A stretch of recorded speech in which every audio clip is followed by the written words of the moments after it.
It is September 2nd, 1998. Gate area, Kennedy Airport, New York. 215 passengers board a jet nicknamed the UN Shuttle, bound for Geneva. Among them, two of the world's leading AIDS researchers, a husband and wife, traveling together to a conference meant to save lives. At 6:18 that evening, Swissair Flight 111 lifts off. For the next 52 minutes, nothing happens. It is, by every measure, a completely routine overnight flight, the kind flown safely thousands of times a year on one of the most trusted airlines on Earth. Then the crew smells something in the cockpit that should not be there. Behind a ceiling panel they cannot see, a spark has already found something it should never have touched. What follows is one of the most thoroughly investigated 20 minutes in the history of aviation. 4.5 years, $57 million, and 2 million individual pieces of wreckage, all to answer one question. 229 people died that night. This is the complete story of how and everything it changed. This is Swissair Flight 111, the fire that hid above a cockpit ceiling, the myth about wasted minutes that investigators disproved, and the safety rules flying today because of what happened that night. To understand how this happened, you have to start with an airline nobody thought could fail, and one small upgrade nobody thought could matter. For decades, Swissair had been nicknamed the Flying Bank, a reputation built on punctuality, precision, and financial stability that made it one of the most trusted airlines on Earth, run with the same exactness Switzerland was famous for in banking and watchmaking. It was Switzerland's flag carrier, a genuine source of national pride. Flying Swissair was, for a certain generation of travelers, simply what flying was supposed to feel like. The airline's long-serving chief executive, Otto, had stepped down at the start of 1997, handing the company to a new CEO, Philippe Brugesser, right as this entertainment retrofit was being planned across the fleet. The jet assigned to the Geneva run that night was a McDonnell Douglas MD-11, registration Hotel Bravo India Whiskey Foxtrot, delivered new to Swissair 7 years earlier. Swissair was the only airline that had ever flown it. By the time of the crash, it had logged more than 36,000 hours in the air, an unremarkable, well-maintained record for an aircraft its age. Nothing about the airframe itself was in poor condition, and nothing in its history predicted what was coming. A year before the crash, the airline finished installing a new entertainment system in business and first class, screens and wiring retrofitted into a plane that had never been built with them in mind. Fleet-wide, Swissair had been rolling this system into its jets since 1996. The system was manufactured by a company out of Phoenix, Arizona, and installed under a special government approval by an outside contractor. Without, investigators would later conclude, adequate consideration of how the new wiring would interact with the aircraft's existing electrical system. Nobody flagged it as dangerous. It had passed every inspection required to put it in the air. It would sit there, working exactly as intended for another year. Passengers called this specific route the UN Shuttle. It regularly carried United Nations staff and diplomats between New York and Geneva. That night, a senior refugee agency official was aboard.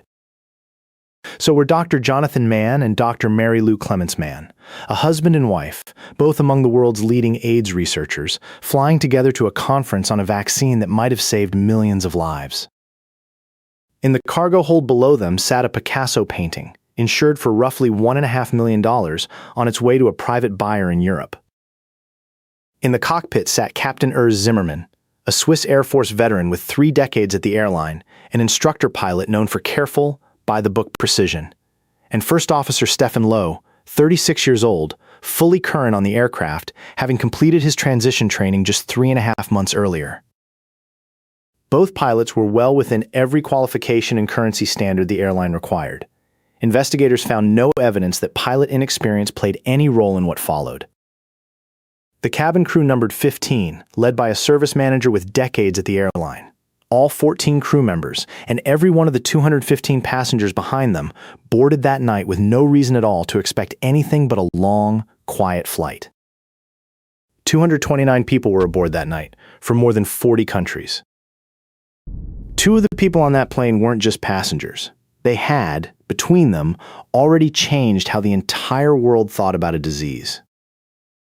Dr. Jonathan Mann had spent his career treating HIV not just as a virus, but as something inseparable from poverty, discrimination, and the way governments treated their own citizens. He was the first director of the World Health Organization's Global AIDS program, building it in just 4 years from a 2-person office into one of the agency's largest efforts, with a budget over $100 million.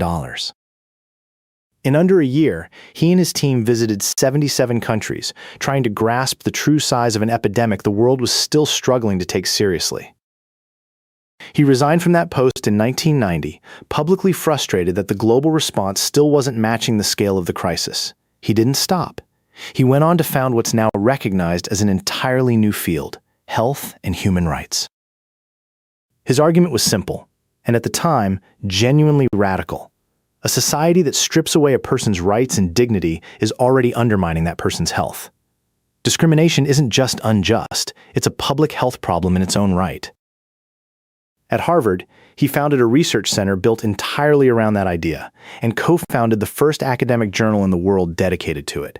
He also started a smaller, quieter tradition, handing every graduating public health student a copy of the Universal Declaration of Human Rights alongside their diploma. His wife, Dr. Mary Lou Clements Mann, was one of the country's leading researchers working toward an actual AIDS vaccine, directing a major immunization research center at Johns Hopkins. They were flying to Geneva together for meetings connected to the United Nations AIDS program, vaccine research, and a broader conversation about where the fight against the epidemic went next. A United States senator stood up on the floor of Congress 6 days later and called his death, in an epidemic still raging worldwide, quote, "a profound depletion of expertise." A scientific journal ran his obituary within the week. A legal ethics journal devoted an entire tribute issue to his work, 3 years after he died. That same senator's tribute wasn't only about him. It named 4 different people connected to her home state who died on that flight.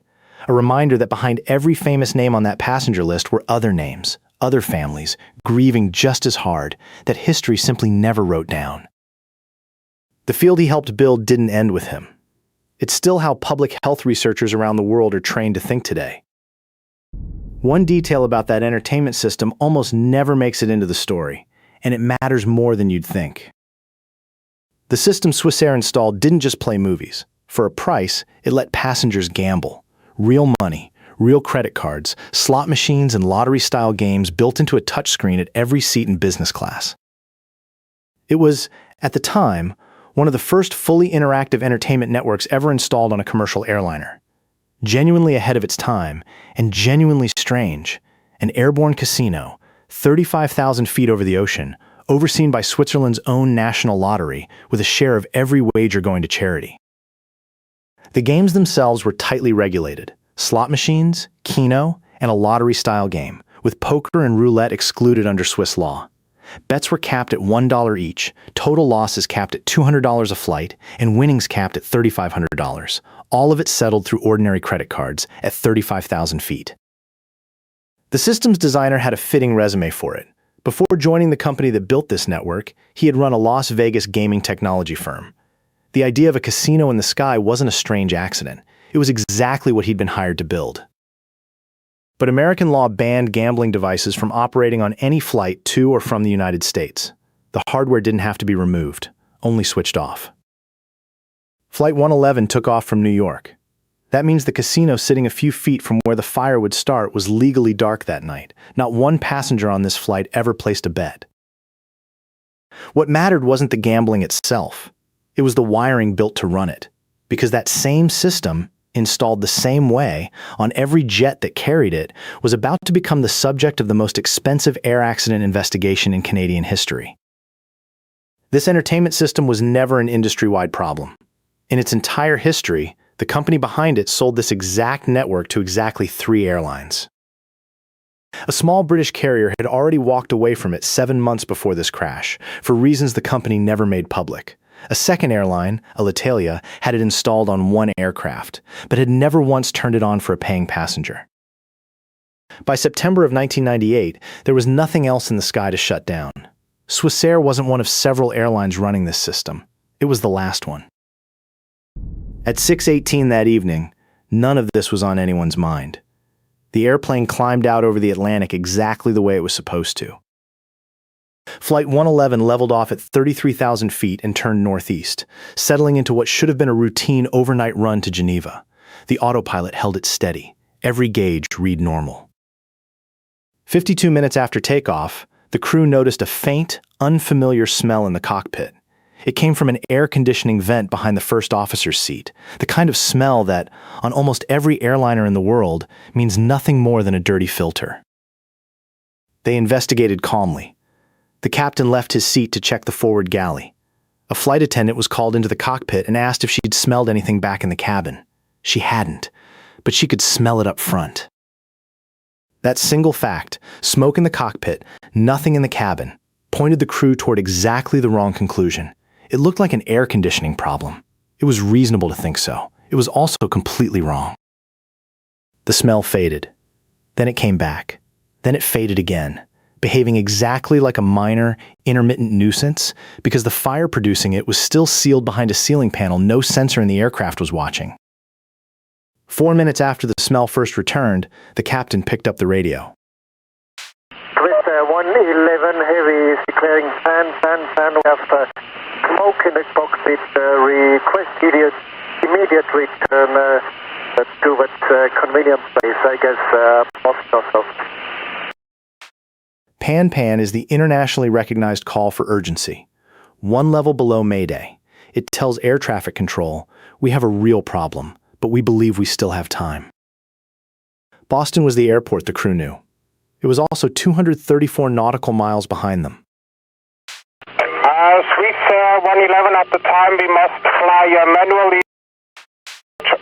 And we are declaring emergency now, Swissair 111.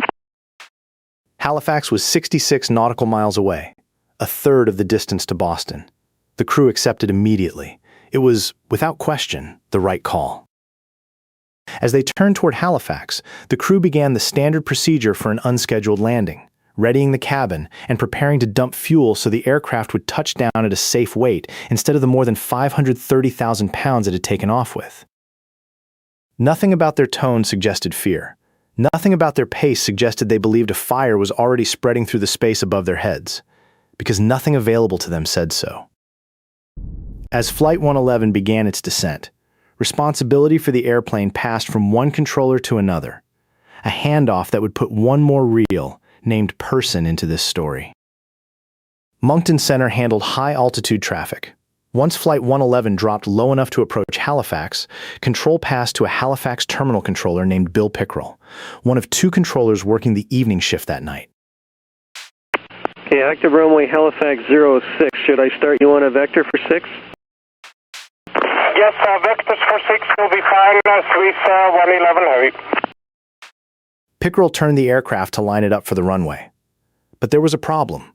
The airplane was still far too high for how close it already was to the airport. 11, roger, turn left heading of 030. Left heading 030 for the Swissair 111. Okay, it's a back course approach for runway 06, the localizer frequency 109.9. You've got 30 miles to fly to the threshold. We need more than 30 miles. It's a strange thing to hear, in hindsight. A crew asking for more time to descend from an airplane with barely any time left at all. But by every instrument they could still read, they were simply managing a normal, if urgent, diversion. Pickrell vectored them into a wider turn to bleed off altitude. As they came around, the crew raised something that, to this day, still generates the most public debate about this entire disaster. We must dump some fuel. Maybe do that in this area during this. Swissair 111, roger. Turn to the left heading of 200 degrees and advise me when you're ready to dump. Dumping fuel before an emergency landing is standard, sensible procedure. A fully loaded jet landing overweight risks serious structural damage. The crew was doing exactly what a smoke in the cockpit checklist told them to do. What none of them could know was that the checklist itself, written for a plausible air conditioning fault, was about to run completely out of time. To understand what happened next, you have to go back to a spark most people would never notice. Because on almost any other day, on almost any other airplane, it wouldn't have mattered. The entertainment system drew more electricity than the cabin's normal power supply could handle, so installers had wired it instead into one of the aircraft's main generator buses, a power source built for much larger, more essential systems. From that generator bus, power ran through one heavy feeder cable into a single circuit breaker, then split through a set of junctions into 4 separate, individually protected cables feeding the system's screens and consoles throughout the cabin. It wasn't one wire that failed. It was one design, repeated 4 times, with the same blind spot built into every branch. Somewhere in that wiring, a short circuit occurred. Electricity jumping to something it was never meant to touch, turning instantly into heat. A modern circuit breaker is supposed to sense that surge and cut the power before real damage can happen. But circuit breakers of that era were built with a built-in delay, so that a normal power surge, a motor starting up, for instance, wouldn't trip them by accident. Investigators would later determine that the ARC's electrical signature simply didn't match what conventional breakers were designed to detect, a low, intermittent current that never crossed the threshold the breaker was watching for. The breaker never tripped. It was functioning exactly as designed. The design itself had a blind spot. That undetected ARC found something waiting right beside it, a thin, shiny material called MPET, wrapped around insulation blankets that ran through the ceiling of nearly every jet of this era, absorbing sound and heat throughout the fuselage. That material had passed every flammability test required when the aircraft was certified, years earlier. It wasn't an illegal material smuggled onto a plane. It was legal, standard, and everywhere. The specific rule it had passed dated back years, part of the Federal Aviation Code governing cabin materials, a standard written for an era before anyone had installed a power-hungry entertainment network into the ceiling of a jet built decades earlier. The problem was the test itself. It measured how a small flame, held directly against the material, behaved for 60 seconds. Nobody had tested what would happen if the material was exposed to something smaller and hotter. An electrical arc, for far longer than 60 seconds, in a sealed space with airflow feeding it oxygen. That gap existed inside a specific federal aviation rule governing cabin materials, a standard nobody had rewritten to account for what a hidden electrical arc, rather than an open flame, could actually do to it. Once that material caught, it didn't just burn. It sustained the fire and let it spread, climbing steadily through a space above the cabin ceiling that no crew member could see and no crew member could reach. Investigators later found this exact type of insulation had already caused small fires on the ground, on other aircraft of this type. None of them fatal, all of them warnings the industry hadn't yet acted on. At least 3 of those earlier fires happened on this exact aircraft type, on the ground, before this crash. Nobody died. Nobody, at the time, connected them to anything larger. For most of the 52 minutes before the pan-pan call, that fire had been spreading slowly, quietly, sealed behind a ceiling panel. Then the crew made one entirely reasonable decision, and everything changed in under 2 minutes. Following their checklist for smoke of unknown origin, the captain reached up and switched off the cabin's main power bus, a routine step meant to isolate whichever system might be causing the smell. That single switch did something nobody could have predicted. It shut down the fans that had been quietly drawing smoke backward, away from the cockpit, and pulling it through filters. The moment those fans stopped, the airflow above the ceiling reversed and began pulling an already burning fire forward, directly toward the cockpit and its wall of circuit breakers. Investigators were careful to draw a precise line here. The switch didn't cause the failures that followed. It didn't spark anything, and it didn't start the fire. What it did was redirect a fire that was already burning, straight into the one part of the aircraft that could least afford it. 24 seconds later, the autopilot disconnected with a warning tone. The crew was now hand-flying a wide-body jet at night over open ocean with smoke building in the cockpit around them. Seconds after that, one of the aircraft's flight control computers lost power. Then a yaw damper channel failed, and investigators would later find that its twin channel stayed on, evidence the failure wasn't a system shutting itself down safely, but fire physically destroying the wiring that fed it. A second yaw damper channel failed moments later. On the opposite side of the aircraft's stabilizing system, evidence the fire wasn't sitting still. It was spreading, methodically, through every redundant path the aircraft's designers had built in to prevent exactly this kind of cascading failure. The flight data recorder began losing information: altitude, airspeed, temperature, one parameter at a time, as the fire ate through the cables carrying that data forward from the tail. Then the bus feeding the captain's own instruments failed completely. His primary displays went dark. His half of the cockpit had just gone blind. 10 seconds later, on a separate circuit, the first officer's displays failed too. A different bus, a different failure, striking the only other person in the cockpit who could still see his instruments. Roger. 11 Heavy, we starting damp now, we have to land immediate. From the moment that cabin bus switch was thrown to the moment both flight recorders finally went silent, 1 minute and 56 seconds. Less time than it takes to read this sentence aloud a dozen times. The airplane kept flying for 6 more minutes after both recorders stopped. Everything known about those 6 minutes had to be pieced together afterward, from wreckage, radar, and physics. 9 seconds after the recorders fell silent, the transponder briefly flickered back to life. Proof: investigators concluded that the cabin bus switch itself hadn't caused the collapse. Something was still fighting to keep systems alive on borrowed power for just a moment longer.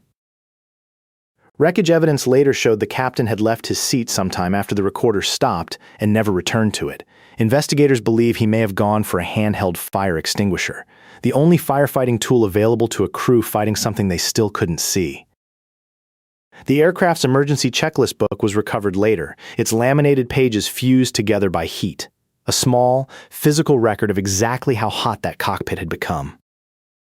About 4.5 minutes after the recorder stopped, First Officer Lowo manually shut down the aircraft's tail-mounted engine, very likely responding to a fire warning caused by damaged wiring, not an actual fire in the engine itself. It was, by every account, still a pilot doing his job. 6 minutes after the black boxes went silent, at 9:31 that night, Swissair Flight 111 struck the Atlantic Ocean, 5 nautical miles off Peggy's Cove, Nova Scotia. Investigators would later state plainly, there were no survivors. Given the force of that impact, death for everyone aboard would have been effectively instant. 229 people from more than 40 countries were gone, 20 minutes after the first strange smell in the cockpit. For years afterward, one argument about this crash refused to go away.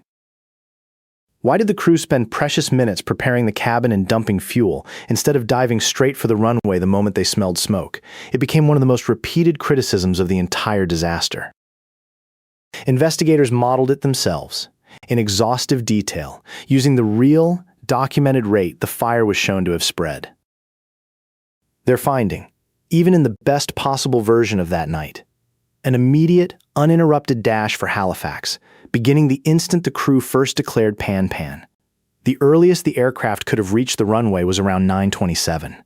By then, the fire had already disabled the instruments, the autopilot, and the flight computers a real landing would have needed. The crew followed procedure because nothing available to them showed a fire was already underway. They were fighting a problem whose real size no checklist in front of them could have told them, and the honest, sourced conclusion is that no decision they could have made that night would have changed the outcome. By the time investigators finished, they already knew a device existed that might have stopped this fire before it ever started. It just didn't exist on this airplane.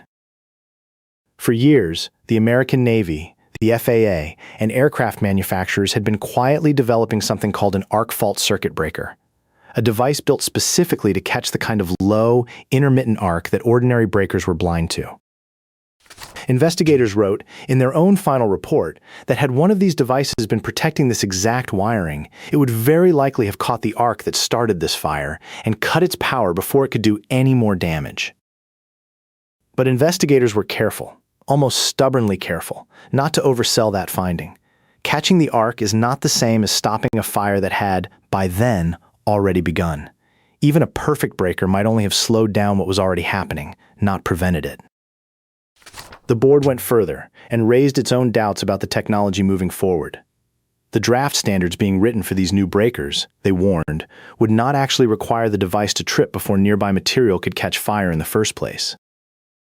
9 years later, in 2007, American regulators finally wrote sweeping new wiring safety rules for aging aircraft and named this crash, alongside one other, as the reason why. That other crash was TWA Flight 800, a Boeing 747 that exploded over the Atlantic 2 years before this one, brought down by old wiring feeding voltage into a nearly empty fuel tank. 2 different airplanes, 2 different fires, the same quiet failure, hiding in wires nobody was watching closely enough. And even then, regulators stopped short of requiring the new arc-detecting breakers on every aircraft. The technology, they wrote plainly, still wasn't mature enough to trust everywhere. Today, it exists as an option manufacturers can choose, not a rule every airplane has to follow. Within hours, one of the largest peacetime search and recovery operations in Canadian history was already underway. Roughly 2,400 Canadian military personnel, 450 police officers, and a fleet of Navy ships converged on a patch of Atlantic Ocean off Peggy's Cove. The Canadian military called its response Operation Persistence. A Canadian submarine helped locate the flight recorders on the seafloor. The flight data recorder came up 4 days after the crash. The cockpit voice recorder followed 5 days after that. United States Navy divers joined the effort too, working the wreckage in cold water 55 meters down, alongside their Canadian counterparts. The recovery unfolded in 5 distinct phases, each one reaching for wreckage the last one couldn't. Divers went first, in water too cold and too deep to work for long. Then came heavy cranes on barges, hauling up the largest sections.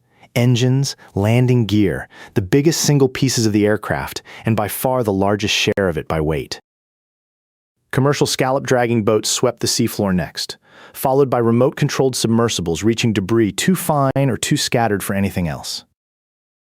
More than a year after the crash, a Dutch dredging ship called the Queen of the Netherlands arrived for the final phase, vacuuming the seafloor itself, down to about 1.5 meters deep, to catch whatever fragments still remained. It was, by weight, the smallest of the 5 recovery phases, the last careful sweep after the largest pieces were already gone. But scale was never really the point of it. Any fragment, however small, might be the one that explained everything. By the time the recovery ended, investigators had retrieved roughly 98% of the aircraft, by weight, from the ocean floor, cataloged, eventually, into approximately 2 million individual pieces. Divers alone recovered roughly 7,000 to 9,000 kilograms. The barges and cranes brought up 68,000 kilograms, by far the largest share. Scallop-dragging boats added another 34,000. Remote submersibles contributed just over 2,000. The final dredging phase recovered under 13,000, the smallest total, and the very last word on what remained. At a Canadian military base, more than 350 investigators and aviation experts from around the world rebuilt a full-scale section of the forward fuselage, piece by piece, out of pieces that small, to study exactly how the fire had spread. It wasn't for display. It was the only way left to answer one question. In a fire nobody on board could see, where exactly did it begin, and how did it move? 4.5 years later, investigators delivered their answer. It was, at the time, the most expensive air accident investigation in Canadian history, roughly $57 million, running longer than most criminal trials ever do. The final verdict, an electrical arc, most likely tied to the entertainment system's wiring, ignited flammable material in the ceiling insulation, a fire that spread faster than any checklist anticipated, disabling the aircraft before it could reach land. Investigators were careful, to the very end, about exactly how far that finding could be pushed. They could not conclusively prove that one arced wire was the fire's original spark, only that it was there, in exactly the area the fire had started. The investigation was led by Vic Gurdon, whose team spent 4.5 years examining nearly every wire, every panel, every scrap of insulation recovered from that ocean floor. The report ran to 23 separate safety recommendations: tougher wiring flammability tests, backup power for the flight recorders, new circuit breaker technology capable of catching exactly the kind of arc that started this fire, and far more aggressive procedures for fighting smoke in flight. 14 of those 23 recommendations were issued while the investigation was still underway. Regulators didn't wait 4.5 years to start fixing what investigators had already found. They acted the moment the evidence was strong enough to act on. It also found the crew's own smoke checklist never told them to aggressively hunt down the source of the smell or to treat every second toward the ground as if it already mattered. The most lasting thing about this crash isn't the mystery. It's what stopped being allowed to happen again. Within 2 years, regulators ordered that exact insulation material stripped out of more than 700 aircraft worldwide. Every plane of this type still flying, anywhere, had to be rewired. Wiring inspection rules tightened across the entire industry. New federal regulations required ongoing wire maintenance programs on aging aircraft, a direct response to exactly the kind of failure that brought this plane down. Cockpit voice recorders on new aircraft had to capture at least 2 hours of audio, not 30 minutes, because this exact flight's own recorder had already taped over the moment the fire began, hours before the wreckage was ever found. Both flight recorders had gone dead in the same instant because they shared a single power source.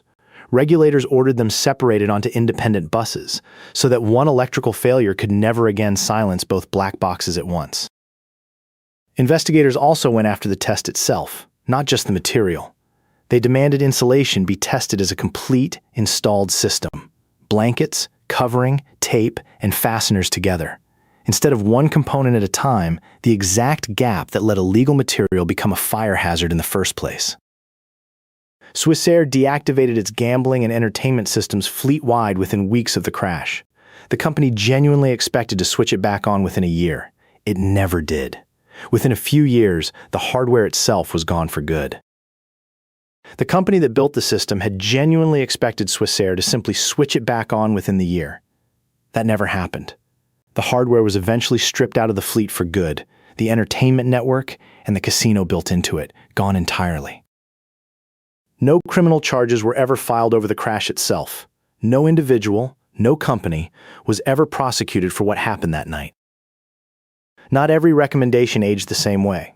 Investigators asked regulators to rethink how fire zones were defined throughout an aircraft, specifically the kind of hidden, unmonitored space above this cockpit ceiling with no detector and no way for a crew to reach it.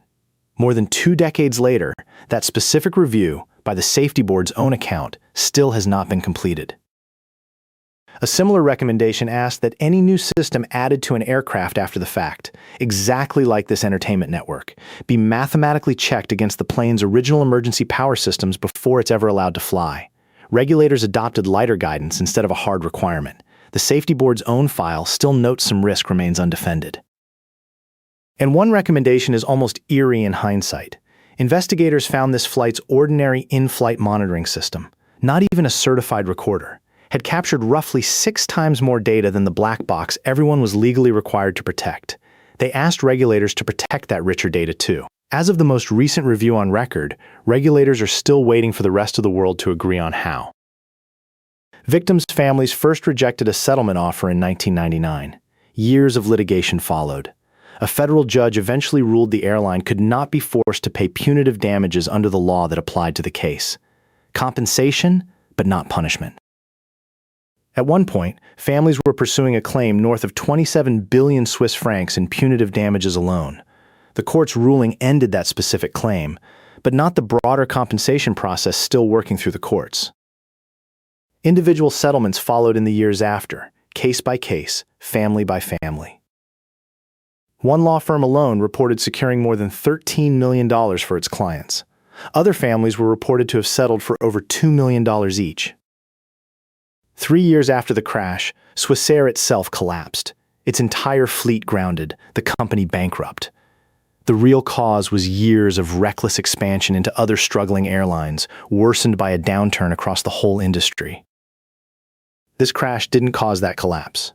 But for an airline already bleeding money and reputation, it was one more wound it could not afford. The flying bank did not survive to see its own name cleared. Of the 229 people lost that night, one family's story became public in a way most never do. Not because they sought it, but because of what one father chose to do afterward.